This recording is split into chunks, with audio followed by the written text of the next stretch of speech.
예, 오늘 제목은 나사로라는 제목으로 같이 말씀을 나누고자 합니다. 우리가 그동안 이제 부활과 또 재림 이 이야기를 말씀을 나누면서 이제 소망하게 되는 것은 바로 결말이 있다라는 거죠. 결말이 있다는 것이 우리에게 소망이란 거죠. 이 땅에서 잘 살고 또 칭찬받고 의롭고 모든 면에서 이 사람은 옳다라고 인정받았던 그 부자, 이 사람은 날마다 잔치를 베풀면서 자기 주변에 있는 사람들에게 이제 좋은 평판을 받았던 사람, 더없이 좋은 사람으로 인정될 수밖에 없는 사람, 이런 사람이 천국 가야지 누가 가야겠어. 자, 이런 생각이 아주 편만한 이런 사회 속에서 어떻게 보니까 180도 다른 결과가 난다는 게 오늘 본문의 파라독스가 아닙니까?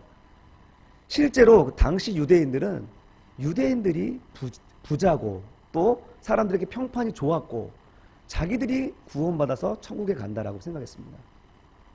사실 오늘 이 본문의 말씀을 하시기 전에 어디서 이 이야기가 시작됐냐면, 왜 이 말씀을 하게 됐냐면요, 15장에서 그 이야기가 시작돼요. 15장 1절 3절의 말씀 보면요, 모든 세리와 죄인들이 말씀을 들으러 가까이 나오니 바리새인과 서기관들이 수군거려 이르되 이 사람이 죄인을 영접하고 음식을 같이 먹는다 하더라. 예수께서 그들에게 이 비유로 이르시되, 자, 이 이야기를 하게 된 동기가 뭐냐면요, 지금 예수님이 누군가 바리새인과 서기관이 이제 다 폼 잡고 오고 있는데 자기들이 언터처블, 죄인으로 취급한 사람들, 그런 사람들이 예수와 함께 어울리고, 여기 또 모든 세리와 죄인이라고 얘기하잖아요. 이런 사람들과 같이 어울릴 뿐만 아니라 식사도 같이 하고, 이 사람들이 이제 이상한 거죠. 왜냐하면 저들은 지옥 갈 사람이라고 생각했던 거예요. 부자들, 하나님 말씀을 붙잡고 있었던 서기관과 바리새인들만은 우린 천국 간다라고 확실히 믿었던 사람들이었거든요. 그러니까 왜 저렇게 부정하고 불결한 사람들과 어울릴까? 저 사람도 혹시 부정한 사람 아니냐 하면서 이제 수군거리는 거죠. 그러면서 예수님이 그 이야기, 그 사람들의 수군거림을 보고 또 중심을 보시고 비유로 이제 말씀하시는 거예요. 좀 돌려서 얘기해 주시는 거죠. 그 얘기가 15장에부터 이제 시작되는 겁니다. 15장을 보시면 여러분 각 단락에 제목이 있어요. 제목만 봐도 어떤 내용인지 아실 거예요.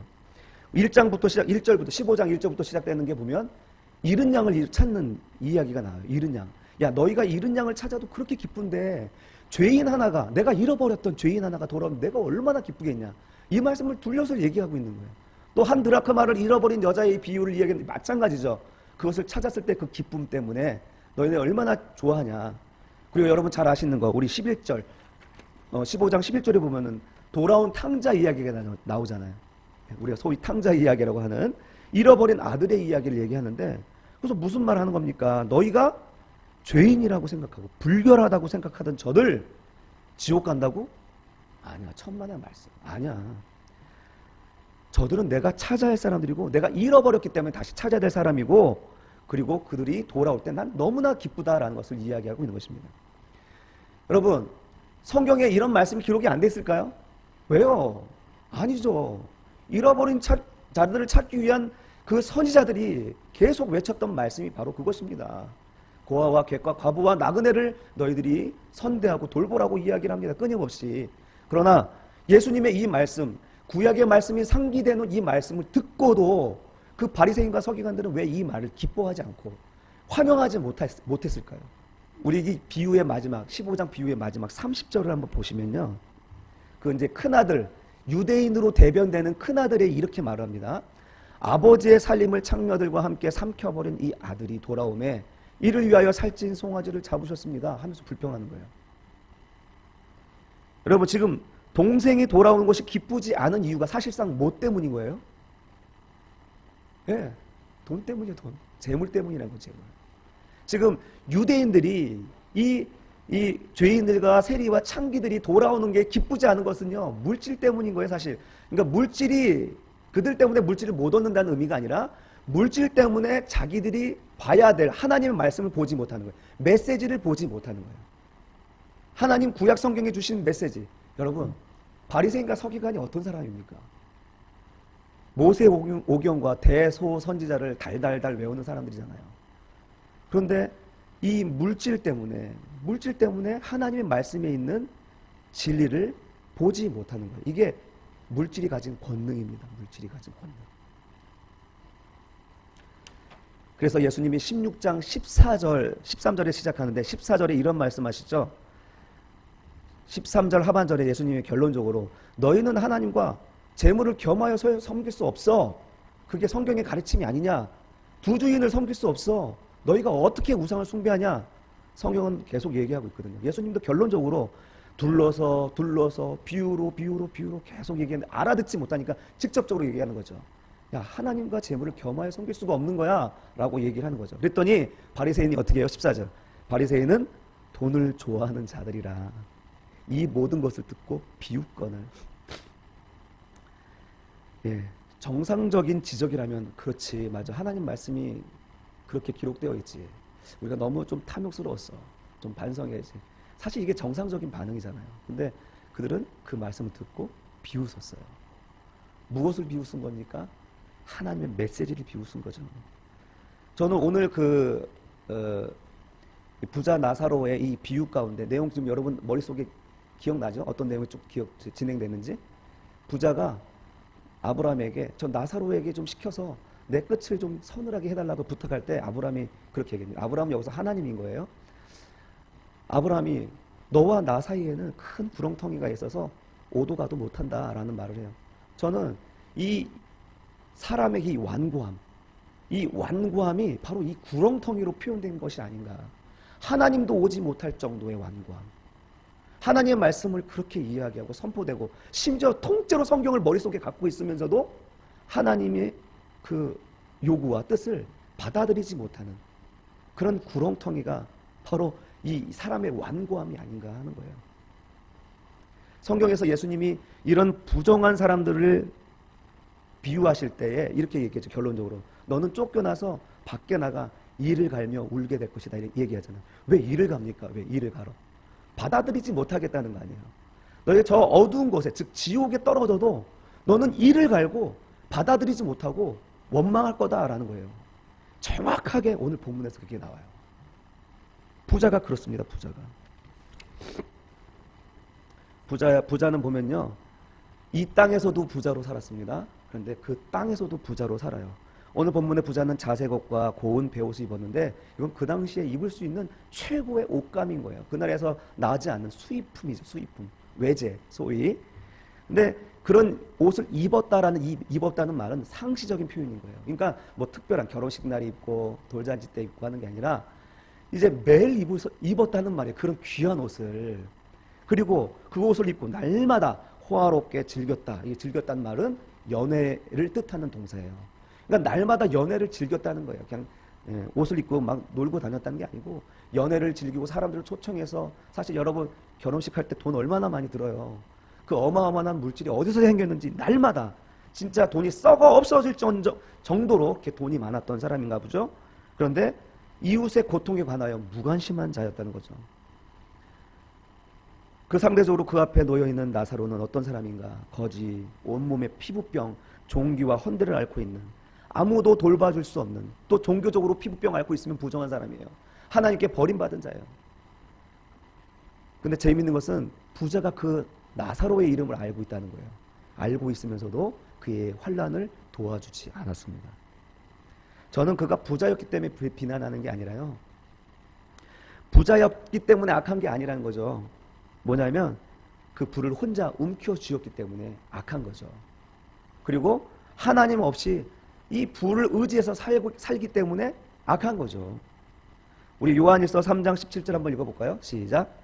누가 이 세상의 재물을 가지고 형제의 궁핍함을 보고도 도와줄 마음을 닫으면 하나님의 사랑이 어찌 그 속에 거하겠느냐. 예. 그렇게 많은 부를 갖고 있으면서도 환난을 당한 사람을 돕지 않는다면, 고난을 당한 사람들을 여러 가지 핑계를 대면서 도와주지 않는다면 하나님의 사랑이 어찌 너희 속에 있겠느냐, 그 말을 하는 거죠. 생각나는 사람 없습니까? 생각나는 사람 없어요? 요즘 뉴스에 자주 나오시는 우리 장로님, 예? 아브라함의 자손이에요. 그분은, 예? 그리스도인이에요. 그렇게 돈이 많고 숨겨놓은 재산이 많은데도 자기 직계 가족에게만 선을 베풀고. 여러분, 진짜 우리의 부가 나쁜 게 아니고 그 부를 올바로 쓰지 못하고 움켜쥐고 하는 것이 나쁜 것 같습니다. 이제 세월이 흘러서 부자도 죽고 나사로도 죽었습니다. 이제 깨어나 보니 뜨거운 불 가운데 자기가 고통하고 있는 겁니다. 그런데 저기 멀리 낙원 가운데 아브라함 품에 누가 있습니까? 나사로가 안겨 있습니다. 여러분, 그러면 정상적인 사람이면 어떻게 대응해야 돼요? 아버지 아브라함이여, 나를 불쌍히 여기십시오. 내가 정말 잘못 살았나 봅니다. 그런데 그렇게 얘기하지 않는다는 거예요. 나사로야, 내가 너의 관심을 내가 베풀어주지 못한 거 정말 미안하다, 이렇게 나야 되는 게 맞지 않습니까? 그런데 부자는 거기서도 부자였어요. 아브라함에게 뭐라고 얘기해요? 아버지 아브라함이요, 저 옆에 나사로를 시켜서 내 손끝에 물을 묻혀서 내 끝을 서늘하게 해달라. 여전히 주장하는 자세, 부리는 자세. 또 심지어 나사로를 살려서 보내서 내 형제들을 구원시켜달라고 부탁을 하죠. 그가 하나님 앞에서 납작 엎드려가지고 회개해도 모자랄지언정, 근데 거기서도 여전히 부자의 모습으로 서 있는 것입니다. 더 큰 문제는 뭐냐면 여전히 하나님 앞에서도 부자로 서 있는 거예요. 하나님 앞에서. 그는 살아있는 동안에 하나님 없이 물질을 의지하면서 부자로 살았어요. 부자의 그 권능을 가지고 이 세상에서 충분히 누리면서 살았어요. 그런데 보세요. 손끝에 물을 묻혀서 자기 혀에다가 서늘하게 하면 난 이 서늘함을 가지고 이 지옥에서도 난 버티겠습니다라는 말이에요. 여러분, 이 말이 됩니까? 이 불 가운데 있으면 살려달라고 아우성쳐야 되게 맞는 거죠. 그런데 살면서도 부자였던 사람은, 살면서도 하나님 없었던 사람은 죽어서도 하나님 없이도 살 사람인 거예요. 내게 생수 한 병만 주세요도 아니에요. 그냥 그 나사로의 손끝에 물을 묻혀서 입에 서늘케 하면 나는 이 지옥 속에서도 난 견디고 살 겁니다 라는 말 아닙니까? 이게 완고한 사람의 마음, 이것이 구렁텅이로 표현된 게 아닌가 싶은 거예요. 하나님도 올 수 없는 구렁텅이, 하나님의 은혜도 도달하지 않는 그런 완고함, 이것이 그 부자의 마음이었던 거예요. 여러분, 이 사람은 진실로 부자였어. 대단한 부자 아닙니까? 지옥에서도 이 혀끝에 물을 대어 주시면 그것으로 만족하고 이제 나는 여기서 버티겠다는 이런 완고함. 여러분, 우리가 그런 모습으로 우리가 살고 있는 건 아닌지 한번 생각하게 됩니다. 여러분, 누가 부자입니까? 하나님 없이도 난 살 수 있다는 사람이 부자예요. 하나님 없이 살 수 있다, 나는 하나님 없어도 된다 라고 생각하면서 사는 사람이 부자인 거예요. 이 부자가 그랬어요. 근데 문제는 뭐냐면 이 땅에서 그렇게 완고하게 산 사람은 죽어서도 그 완고함이 풀리지 않는다는 거예요. 그런데 오늘 본문에 하나님 없이는 살 수 없는 사람, 하나님만이 자기를 도와줄 수 있는, 하나님이 꼭 있어야 되는 사람이 등장하죠. 그게 바로 나사로인 겁니다. 여러분, 이 나사로의 모습을 통해서 참 역설적인 은혜를 받기를 원합니다. 저는 솔직히 이 나사로가 우리에게 주시는 은혜가 솔직히 이 시대에 우리에게 주는 은혜가 많지는 않을 거예요. 왜? 나사로의 삶이 보면 거지잖아요. 그의 처지를 보세요. 우리가 닮고 싶은 모습이 아니잖아요. 그런데 이 나사로의 모습을 통하여서 우리가 은혜를 받아야 된다는 거예요. 예수님은 그래서 나사로를 등장시키는 겁니다. 오늘 이 나사로를 통해서 우리가 믿는 하나님이 어떤 분인지 조금이나마 좀 알고 싶은데, 첫 번째로 하나님은요, 당신을 바라는 자들을 돕는 자라는 것입니다. 당신을 바라고 당신에게 소망을 걸고 그분의 손바닥을 보면서 그분의 도우심을 바라는 자들을 도와주시는 분이라는 것을 이야기하고 있습니다.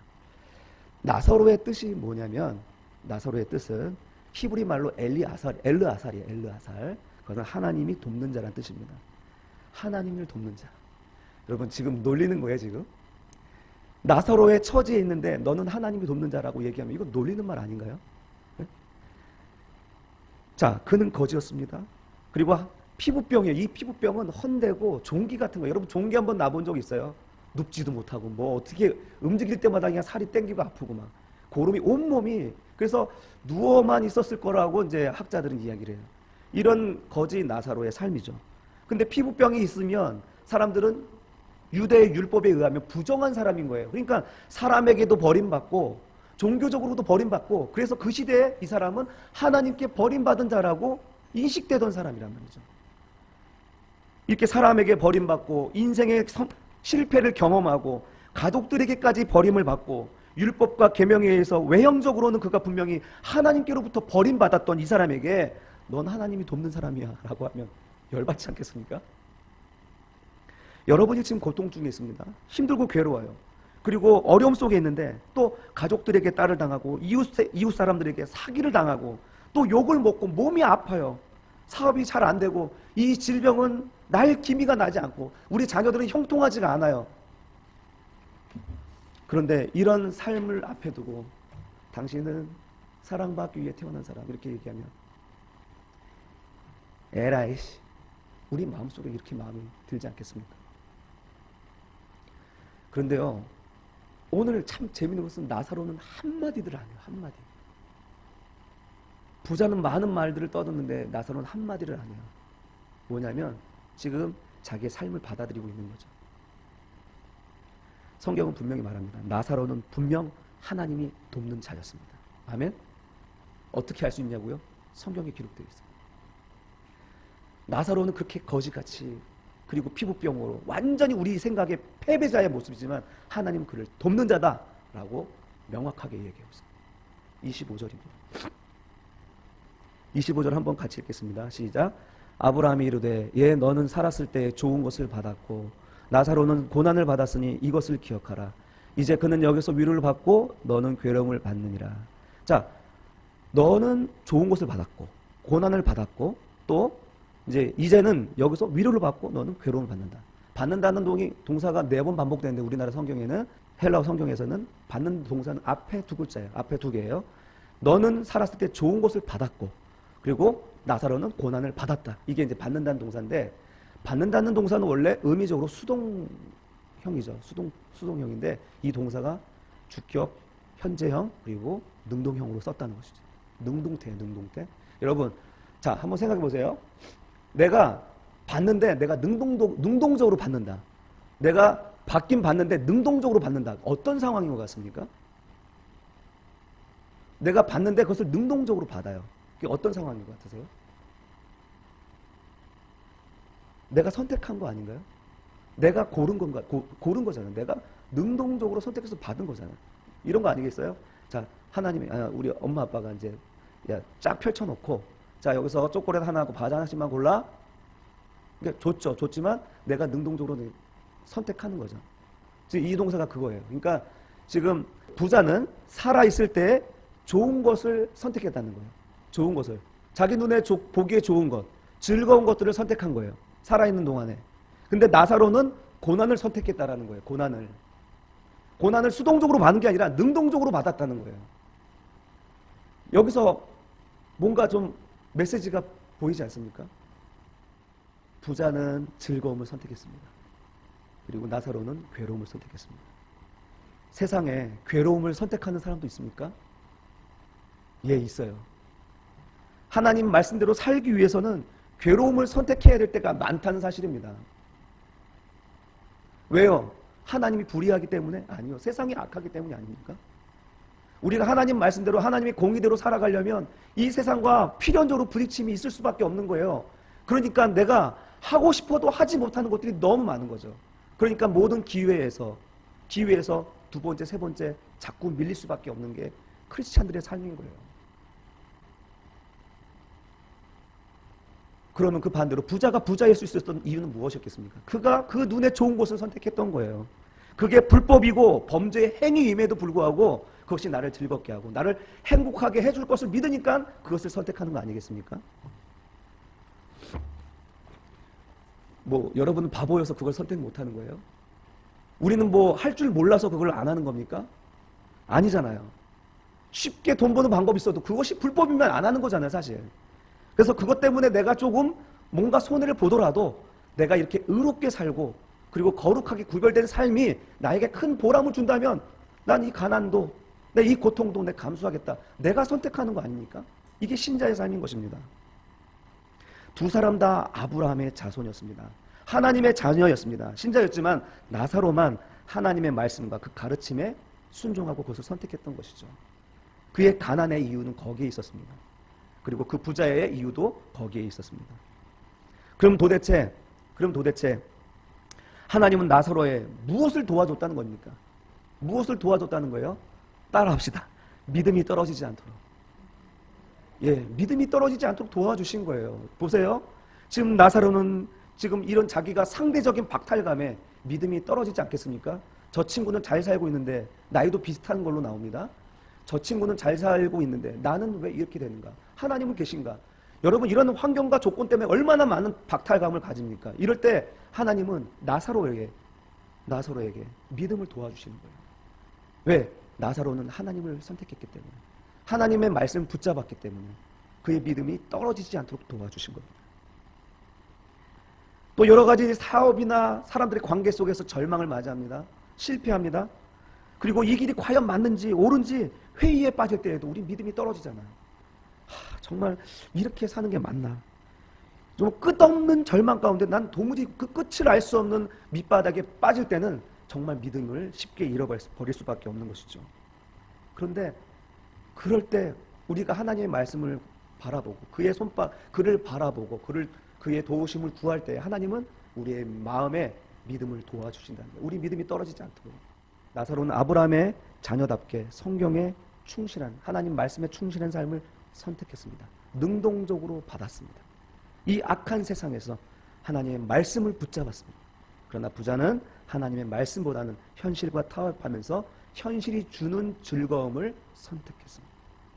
사랑하는 성도 여러분, 우리가 성도로 살아간다는 것은 어떻게 보면 쉽지 않아요. 왜? 이 세상이 악하기 때문이죠. 이 세상이 그리스도를 좋아하지 않기 때문에 그렇습니다. 공의와 합법을 좋아하지 않기 때문입니다.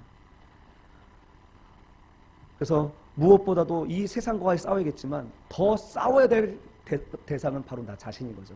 끊임없이 솟아가 올라오는 의심과 염려로 인한 불신, 이것이 나에게 가장 큰 시험이라는 것입니다. 그때 나사로는 그 괴로움을 선택했고 그리고 괴로움을 선택하였습니다. 하나님을 탓하지 아니하고 세상에서 일어나는 일들에 대하여 받아들이고, 진짜 말 한마디 안 나오잖아요. 말 한마디. 그래서 정말 이 땅에서는 바보같이 패배자처럼 보여졌지만 하나님 앞에서 180도 역전되는 것을 오늘 성경에서 예수님이 보여주시는 것입니다. 오늘 말씀 속에서 25절 말씀 한번 나에게 주시는 말씀이라고 생각하면서 읽어볼까요? 아브라함이 이르되 너는 살았을 때에 좋은 것을 받았고 나사로는 고난을 받았으니 이것을 기억하라. 이제 그는 여기서 위로를 받고 너는 괴로움을 받느니라. 여러분, 이런 역전의 삶이 바로 저 하늘나라에서 반드시 이루어지는 줄로 믿습니다. 또한 오늘 이 본문에서 하나님이 어떤 분인가 하나 더 보면 따라해 봅시다. 하나님은 들려지는 말씀을 통해서만 성도를 부르신다는 사실입니다. 오늘 본문에서 29절에서 31절의 말씀을 보면요, 우리 동생들, 형제들 5에게 나사로를 살려서 보내면 그가 믿지 않겠습니까? 나사로를 살려서 보내면 죽었다 살아난 사람이 말하는데 안 믿겠냐고 예수님께 강하게 어필하는 거예요. 아브라함이요, 그렇지 않습니다. 만일 죽은 자에게서 그들에게 가는 자가 있으면 회개할 겁니다. 그랬더니 단호하게 얘기해 2번 반복해서 이르되 모세와 선지자에게 듣지 아니하면, 즉 하나님의 말씀이죠. 모세, 오경과 선지자. 자, 이들의 말을 듣지 아니하면 비록 죽은 자 가운데서 살아난 자가 있을지라도 권함을 받지 않을 것이다 라고 얘기하는 것입니다. 사실 우리도 이런 마음 있잖아요. 하나님, 우리 삶 속에서 하나님이 정말 꿈속에서 나타나서 말씀해 주시면 내 믿음이 더 올라갈 것 같잖아요. 네? 내 삶 속에서 뭔가 좀 기적이 일어나가지고 뭔가 큰 변화가 있으면 나는 하나님을 더 잘 믿을 것 같잖아요. 근데 오늘 단호하게 2번 얘기해요. 모세와 선지자들에게 듣지 아니하면 권한 받지 못해. 모세와 선지자들이 아니면 너희들은 변하지 않아. 이 말을 하는 거예요. 우리의 변화는, 우리의 신앙은 바로 모세와 선지자에게 듣는 것으로 충분하다는 말씀을 하는 겁니다. 우리는 수많은 기적을 보았으면서도 신앙에서 떨어진 자들을 많이 보았습니다. 우리 주변에서 여러분 그런 사람들 못 보시나요? 능력을 추구하고 기적을 추구하며 기도원에서 40일 금식하면서 하나님을 따랐던 사람들 가운데서도 하나님을 떠난 사람들이 얼마나 많은지 몰라요. 여러분, 우리 기독교 역사 속에서 신앙의 체험을 한 선배들이 얼마나 많습니까? 그런데 여러분, 그분들은 자기들의 체험을 내세우지 않았어요. 그들은 하나님의 말씀을 내세웠단 말이죠. 성경에서도 예수님의 그 기적을 그렇게 많이 보았던 사람들이, 호산나를 외치며 환영했던 그 사람들이 결국 예수님을 죽이잖아요. 눈으로 본 기적은 사람을 변화시키지 못한다는 것을 얘기하는 거죠. 오늘 이 예수님의 이것을 비유해요. 이 부자와 나사로의 이야기는 예수님의 비유 가운데 하신 말씀이에요. 그런데 예수님의 비유들 중에 유독 필명으로 등장한 것은 나사로가 유일해요. 다 뭐 한 청년, 부자, 한 여인 이렇게 말하는데 비유 가운데 나사로라고 이야기한 것은 오늘 본문이 유일한 거예요. 여러분, 예수님은 몇 개월 전에 실제로 죽은 나사로를 살리신 적이 있어요. 그때 이 죽은 나사로가 죽은 자 가운데서 일어나가지고 사람들에게 권해요. 자, 유대인들과 바리새인들이 그 나사로의 이야기를 받든가요? 권면하든가요? 나사로가 무덤에서 나왔지만 그의 말에, 그의 권함에 받지 아니하였고 오히려 어떻게 했어요? 그를 죽이려고 했단 말이에요. 그를 죽이려고. 예수님의 말씀이 정확하죠. 그래서 예수님은 이 비유의 말씀을 하면서 나사로를 언급하면서 그때를 기억하게 하는 거예요. 유대인들에게. 자, 유대인들 너희들 나사로가 나왔을 때 너가 그 권한을 받았느냐 이거예요. 유대인들에게 그것을 이야기해 주고 있는 것입니다. 그러니 표적을 구하는 유대인들에게 표적이 아니라 하나님의 말씀을 들으라는 거예요. 여러분, 자, 눈으로 보는 것은요, 우리를 변화시키지 못한다는 것은 성경에 명백하게 나옵니다. 우리의 죄가 어디서 시작되었습니까? 우리의 죄가 어디를 통해서 들어왔습니까? 1. 눈, 2. 귀, 3. 코. 어디로 들어왔습니까? 우리의 죄는 눈을 통하여서 들어왔잖아요. 보암직도 하고 먹음직도 하여 따먹게 되었잖아요. 선악과를. 우리의 눈은 우리 모든 것을, 우리의 욕심을 일으켜서 모든 가치관과 메시지를 사라지게 만드는 역할을 해요. 선악을 알게 하는 나무가 왜 거기다 세워놨습니까? 하나님이? 그것을 통해서 너는 이 땅의 킹 오브 킹으로서 모든 것을 할 수 있지만 너 위에 하나님이 있다는 것을 보라는 메시지가 선악을 알게 하는 나무에 담겨 있는 것입니다. 그런데 이 사람이 그 선악을 알게 하는 나무의 열매를 보면서 보암직도 하고 먹음직도 하여 마음이 뺏기니까 그 메시지는 사라져버리고 하나님처럼 되고자 하는 마음이 생긴 거 아닙니까? 우리 눈을 통하여 죄가 들어오는데 우리의 눈은 바로 우리의 욕심을 일으키는 통로가 된다는 사실입니다. 여러분, 그러므로 오늘날 우리가 살아가는 이 시대는요, 정말 신앙생활하기 힘든 세상이에요. TV 보세요. 광고들을 보면 너가 그것을 가지면 너는 행복할 거라고 막 얘기를 합니다. 정말 그렇습니까? 30년 전에 가장 부자도 갖지 못하는 것들 모든 사람들이 갖고 있어요. 대부분. 그렇잖아요? 그러나 그들은 그 30년 전의 사람들 그거 없어도 행복하게 살았단 말이죠. 그러나 광고를 보면 넌 이거를 가져야만 행복해 라고 얘기하고 있어요. 또 집도 마찬가지죠. 다 똑같은 집이 아닙니다. 이렇게 말하는 거예요. 네? 다 똑같은 인생이 아닙니다 하면서 자꾸 사람들에게 마음의 욕심을 불러일으키는 거예요. 여러분, 인터넷에서 반품이 제일 많이 되는 품목이 뭔지 아세요? 의류래요. 의류.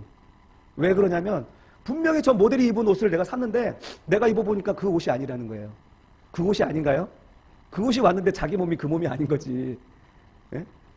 광고는 이렇게 사람들에게 자기 기만에 빠지게 하고 욕심을 일으켜서 정말 우리가 살아가야 할 메시지를 보지 못하게, 인생의 참된 의미를 발견하지 못하게 하는 것이 있습니다. 더 심각한 것은 아이들이죠. 아이들은 대부분의 아이들의 시선을 빼앗기고 있습니다. 부모들이요. 스마트폰이라는 것을 가지고 이제 아이들에게 어떻게 관리를 차원에서 주시는데 아이들의 시선을 빼앗기면 아이들 전체를 빼앗깁니다. 아이들 전부를 빼앗기는 거예요. 그 심각성을 전혀 모르는 것입니다. 얼마나 보는 것으로 아이들이 학습을 받고 있는지 몰라요. 여러분, 이런 스마트폰을 통하여서 아이들이 학습하는 게 뭡니까? 물질은 영광이다. 물질이 최우선이다. 물질이야말로 전능하다라는 것을 배우고 있는 것입니다. 이런 것을 통하여서 불신앙이 전파되고 있고요. 하나님 없는 삶이 전파되고 있는 것입니다. 윤리와 도덕이 사라지고 절대가치는 부정되고 오직 돈만, 오직 물질만 최고라고 아이들은 배우고 있는 것입니다. 이렇게 수많은 선악과를 먹고 저주의 길을 걷는 우리들의 삶 속에서 어떻게 하면 우리의 시선을 거듭나게 하고 메시지를 메시지로 볼 수 있게 하고 그리고 올바른 우리의 삶을 걸어갈 수 있게 할 수 있습니까? 바로 우리 귀를 여는 것입니다. 하나님 말씀에 대하여 우리 귀를 여는 것이에요. 힘들고 불편해요. 보는 것은 너무 편리하지만 귀로 듣는 것은 내가 생각을 해야 하고 상상을 해야 돼요. 이게 훈련이 되지 않는 사람들은 머리가 너무 아파서 힘들어서 좀 몇 마디 들으면 졸려와요. 예? 그러나 우리의 귀를 열어서 하나님의 말씀을 통하여서 이 말씀이 내가 열리기 시작하면 우리의 보는 눈도 열리기 시작합니다. 사랑하는 성도 여러분, 이제 말씀을 맺겠습니다. 우리가 이 땅에서 하나님을 선택하는 것은요, 괴로움을 선택하는 일입니다. 그것을 부정하지 마십시오. 그래서 내가 고통을 당할 때, 힘들 때 당연한 것이라 여기시면 여러분 마음에 상실감은 적어질 것입니다. 오늘 본문의 나사로는 한마디 하지 않습니다. 그리스도인으로 당연하다라고 믿는 거죠. 왜? 세상이 악하니까. 그러나 우리가 하나님의 공의와 선하심을 이 고통과 절망 가운데 선택할 때에 하나님은 우리를 외면하지 않으시고 우리 손바닥 위에 하나님의 위로와 평강으로 우리의 믿음을 도와주시는 줄로 믿습니다. 그러므로 인생의 즐거움을 선택하지 마시고 하나님의 말씀을 따라서 선택하시기를 축원합니다. 아무리 먹음직스럽고 정말 그걸 내가 갖고 싶어도 이것보다 더 풍성한 하나님의 말씀이 우리 인생에 더 달고 오묘함으로 여러분 받고 말씀의 귀가 열려지기를 주님의 이름으로 축원합니다.